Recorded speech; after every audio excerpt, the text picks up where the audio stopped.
আসসালামু আলাইকুম গাইস, আশা করি সবাই ভালো আছেন। আজকে নিয়ে এলাম আমার রান্নার ছোট্ট একটা ব্লগ। আজকে আমি বানাবো চিকেন সাসলিক আমার ছেলের বার্থডে উপলক্ষে। তো আমি প্রথমে মুরগির মাংসগুলো পিস পিস করে কেটে এগুলো সুন্দর করে ধুয়ে নিলাম। তারপরে এগুলো আমি পানিটা ঝরাতে দেবো। তারপরে কতগুলো ক্যাপসিকাম নিয়ে নিলাম, এগুলোকে সাইজ অনুযায়ী কেটে নেব। আর নেব গাজর। আমার ছেলের 1 বছর উপলক্ষে প্রথম বার্থডে, তাই ঘরোয়াভাবে ছোটোখাটো একটু আয়োজন করলাম।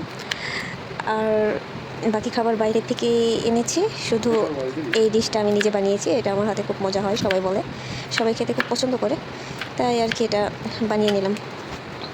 আমার সচরাচর নতুন নতুন আইটেম তৈরি করতে ভালোই লাগে, আর আমি চেষ্টা করি আমি নতুন নতুন কিছু বানিয়ে আমার ফ্যামিলিকে খাওয়ানোর। যতটুকু পারি চেষ্টা করি, সবাই বলে যে ভালো হয়, বাকিটা তো আছেই। তারপরে কিছু গাজর নিলাম, গাজরগুলো আমি আমার সুবিধা মতো সাইজ অনুযায়ী কেটে নিলাম। এগুলো আবার যখন ফ্রাই করব তখন অনেকটা চিকন হয়ে যায়, আর নরম হয়ে যাওয়ার কারণে এগুলো আমি একটু মোটা মোটা করে কেটে নিলাম। এভাবে সব কেটে আমি এক জায়গায় করে বাকি মশলা একসাথে করব। একটা বল নিলাম, বলের ভিতরে আদা রসুন বাটা, তারপর কিছু লেবু রস দিলাম।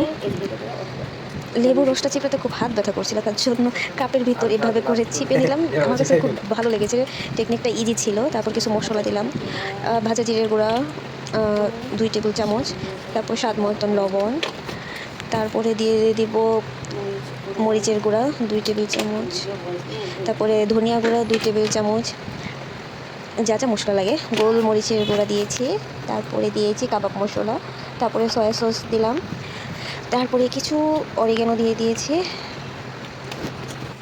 এবার মশলাগুলো হাত দিয়ে খুব ভালো করে মিশিয়ে নেব, সুন্দর করে মাখিয়ে এখানে আমি একটু সরিষা তেল দিয়ে দিলাম, এতে টেস্টটা খুব ভালো আসে।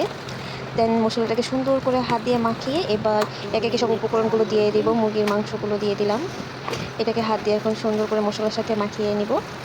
সুন্দর করে মাখানো হয়ে গেলে এর ভিতরে যে গাজর ক্যাপসিকাম কেটে রেখেছি ওগুলো দিয়ে দিব। তারপর সুন্দর করে মেখে সারা রাতের জন্য ম্যারিনেট করে রেখে দিব। যেহেতু আমার ছেলের বার্থডেটা কাল, অ্যাকচুয়ালি এটা অনেক আগের ভিডিও, আমি এখন বসে বসে এডিট করছি। আমার ছেলের বার্থডে 15ই মে, এটা 14 মে রাত্রের ভিডিও, আমি সময়ের কারণে আপলোড দিতে পারিনি, তাই এখন বসে বসে এডিট করলাম। সবগুলো জিনিস এবার একসাথে মিক্স করে সারা রাতের জন্য ম্যারিনেট করে রেখে দেবো। নিজের ছেলের বার্থডে বলে কথা, নিজের হাতে কিছু করলে আসলে একটু ভালোই লাগে। আর এখন দিন খুব ব্যস্ততার মাধ্যমে যায়, ছেলেকে নিয়ে সারাদিন দৌড়াদৌড়ি ছুটাছুটি করতেই থাকি। ছেলে আমার খুব দুষ্ট। মাশাআল্লাহ, সবাই আমার ছেলের জন্য দোয়া করবেন। ধন্যবাদ।